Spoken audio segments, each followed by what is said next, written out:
Das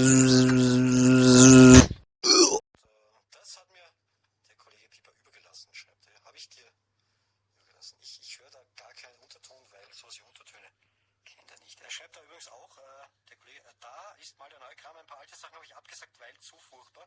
Ich habe das angesehen und sein Piepers zu furchtbar. Und Piepers zu furchtbar ist für mich schon immer ein tatsächlich ein wirklich wichtiger Warnhinweis.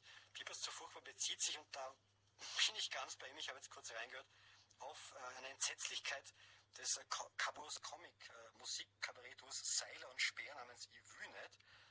Wir hatten unlängst, ich bin dann drauf gekommen, einen Wunsch nach etwas Neuem von denen. Das war auch schlimm, aber das alte von denen, nämlich Yvonne, das ist zu schlimm, um es hier ernsthaft. Das andere ist auch jetzt übel. Ja? Also, hallo Leute, würde mir folgendes Video wünschen. Max McDanger, Wolniduva, wollte immer schon mal im Radio laufen, damit die Weltherrschaft erlangen. Vielleicht passt es rein. Danke, mit freundlichen Grüßen, Maxl. Maxl ist Max McDanger.